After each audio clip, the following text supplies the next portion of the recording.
Dios le continúe bendiciendo. Mi nombre es Emanuel Tuisi Hernández. Bienvenido en este otro episodio de A la Clara, donde estaremos reaccionando sobre el episodio número 17 del podcast La Contraparte, en el canal del Playmaker, Estudio Playmaker, una figura sumamente famosa en Puerto Rico.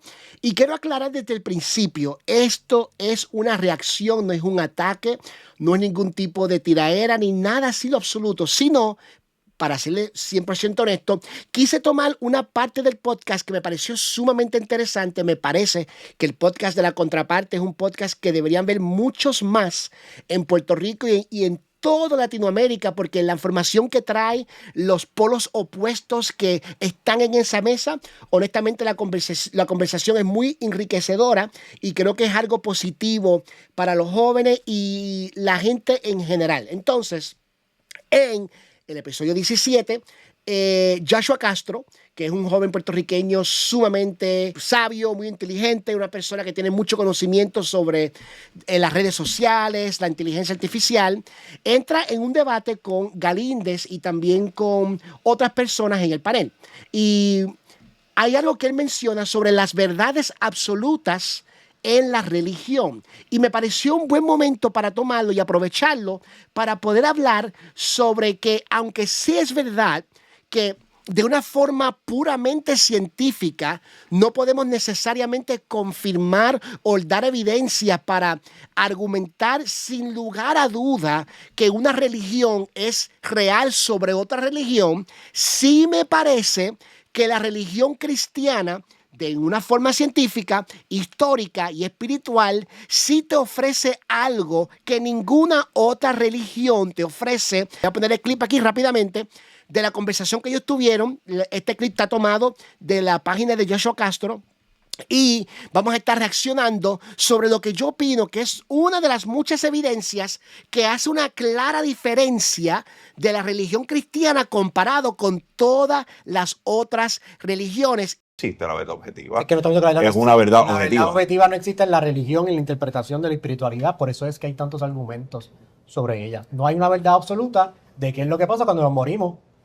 De que si hay un Dios, que si hay un infierno, no hay una verdad absoluta. Porque la religión se Y basa en tú fe. regir tu vida o un país por eso es fe, exacto. Si tuvieras fe como un grano de mostaza. No te dice si tuvieras las leyes empíricas para tú poder saber que Dios existe, ¿no? Bueno, como acabamos de ver el clip, como dijo, es un pequeño extracto. Si quiere ver el episodio completo, voy a ponerlo aquí en la descripción del video para que ustedes puedan ver. Pero quiero hablar sobre cuál es esa evidencia que yo estoy argumentando que hace que el cristianismo sea bien diferente. Quiero empezar en 1 Corintios capítulo 15, versículo 14. Porque fíjate lo que dice Pablo precisamente sobre la resurrección de Jesucristo. Y ese es el punto principal que yo quiero tomar en este episodio de A la Clara. Y quiero argumentar que la resurrección de Jesucristo es ese hecho histórico que tenemos mucha evidencia para concretar que sí sucedió. Es lo que hace la religión cristiana muy única y especial. Y fíjate lo que dice Pablo. Pablo dice: si Cristo no resucitó, vana es entonces nuestra predicación, vana es también vuestra fe. ¿Por qué menciono eso para comenzar? Porque es claro, ¿cómo podemos argumentar fácilmente que la religión cristiana es falsa? Buscamos el cuerpo de Jesús, buscamos la tumba de Jesús. Si Jesús nunca resucitó físicamente, no estamos hablando de espiritualmente, no estamos hablando de en tu corazón y en tu mente y en tu espíritu, no, estamos hablando si Jesucristo no resucitó físicamente de la tumba, la religión cristiana es falsa. Ninguna otra religión se atreve a poner a prueba su propia creencia con un escrito tan preciso como este. Ninguna otra religión se atreve a hacer eso. Entonces, hay muchísimas evidencias sobre por qué la religión cristiana, específicamente el hecho de la resurrección de Jesucristo, podemos argumentar que fue un hecho histórico. Número 1, la tumba vacía. Después de la crucifixión, el cuerpo de Jesús fue puesto en una tumba. Al tercer día, varias personas fueron a visitarlas y la tumba estaba vacía. E incluso los enemigos de Jesús no pudieron mostrar su cuerpo. Fíjate qué fácil era matar el movimiento cristiano desde el inicio. Era fácil. Era tan simple como, oye, ustedes dicen que él no resucitó. Enseñen el cuerpo y mataste el movimiento cristiano de un cantazo. Como decimos en Puerto Rico colegialmente, le mataste el gallo en el saco, literal. ¿Qué pasa? Dice, incluso los enemigos de Jesús no pudieron mostrar su cuerpo y si lo hubieran hecho, habría terminado todo el cristianismo antes de comenzar. O sea, la tumba vacía es la evidencia más grande que tenemos que Jesús sí resucitó. Número 2.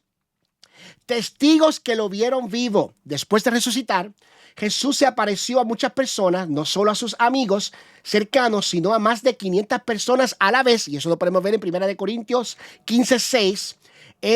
Estos testigos no ganaron dinero ni fama. Muchos fueron perseguidos o murieron por decir que lo habían visto. ¿Por qué mentirían si les costó tanto? Fíjate qué importante este dato. Jesucristo se apareció a más de 500 personas a la vez. ¿Por qué es importante decir que fueron a la vez? Porque alguien pudiera decir, no, tú no viste a Jesús. Lo que pasó fue que tú tuviste algún tipo de éxtasis, algún tipo de sueño, de visión, una euforia que causó en ti y tú pensaste que viste a Jesús en el mundo natural, pero en verdad lo que tú estabas experimentando era un éxtasis. No fue real lo que tú estabas experimentando. Pero cuando Jesús se le aparece a 500 personas a la vez, no hay forma de argumentar que fue un simple sueño, que fue un simple éxtasis, que fueron personas imaginándose cosas o que fue un cuento de camino, sino que cuando le preguntas a uno, dice, yo lo vi, al otro, yo lo vi, 500 y más, y todos dicen lo mismo, que lo vieron, creo que es porque lo vieron, no es porque se lo imaginaron, porque no todo el mundo puede imaginarse la misma experiencia de éxtasis o de sueño a la misma vez. Y también, ¿qué ganaron esa gente por decir que Jesús resucitó? Nada. Absolutamente nada. No ganaban dinero, no ganaban fama, eran perseguidos y hasta los mataban por decir que habían visto a Jesús resucitado. Número 3, la transformación de los discípulos. Antes de la resurrección, los discípulos estaban asustados y escondidos, pero después de ver a Jesús resucitados, se volvieron valientes, viajaron por todo el mundo y hasta murieron por su fe. Esa valentía no viene de una mentira o un sueño, viene de haber visto algo real. Creo que este es uno de los puntos, hermano, que a mí lo personal más me impacta. Porque vemos que antes, ¿verdad? Como claramente estamos leyendo, antes de la resurrección, los discípulos estaban asustados y escondidos. De hecho, Tomás no cree, tiene que tocar el cuerpo de Jesús y la herida para creer. O sea que no estamos hablando de que ellos creyeron ciegamente. No fue hasta después de la resurrección y obviamente la obra súper redentora y preciosa del Espíritu Santo cuando entra en ellos, que ellos reciben un valor, una valentía para predicar, porque dijeron, los vimos muertos, los vimos crucificados, estaba enterrado y ahora está con nosotros, y eso creó en ellos una valentía que estaban dispuestos hasta morir. ¿Quién iba a dar su vida por una persona que le mintió? Piensen eso, la historia es clara. Que los discípulos de Jesús, en escritos seculares, es claro que los discípulos de Jesús creían en la resurrección. No estamos hablando de escritos cristianos ni de gente que creen en la palabra de Dios. Estamos hablando de personas que no creen en la palabra de Dios y que no creen que Jesucristo resucitó. Dicen, al menos los discípulos sí lo creían. Y mi pregunta es, si tú sabes que alguien te mintió por todos esos años que estuvieron juntos, ¿por qué tú vas a morir por esa persona cuando no hay ningún tipo de beneficio en lo absoluto? ¿No sería más lógico creer que es que lo vieron resucitado? Y como lo vieron resucitado, decidieron hacer todo decidieron predicarle este mensaje a todas las personas. Creo que lo más lógico sería creer, en verdad, esa gente experimentó algo tan grande que les hizo creer que era bueno morir por Jesucristo. Entonces, estos son simplemente, como dije, 3 evidencias básicas sobre la resurrección de Jesús. Hay otros argumentos más que podemos hablar sobre la veracidad del cristianismo y cómo el cristianismo se es una clara diferencia con las otras religiones, pero como dije anteriormente cuando empecé el video, quise aprovechar ese clip y ese momento de debate entre Joshua Castro y Galíndez con las otras personas en el video, en el podcast, porque me pareció un buen momento para enseñar esta información. De nuevo, no es un ataque para nada, mucho éxito en el podcast La Contraparte a cada uno de los integrantes. La verdad me parece un podcast fantástico, aunque no esté de acuerdo con cada persona. Me lo disfruto mucho poder verlo en una conversación de altura con otros jóvenes puertorriqueños. Gracias por ver este episodio de A la Clara. Si tienes algún comentario, por favor, déjame saber. No te olvides, dale like, comenta y suscríbete en este canal para que otras personas puedan escuchar este mensaje y para que sea de bendición para otros. Dios le bendiga.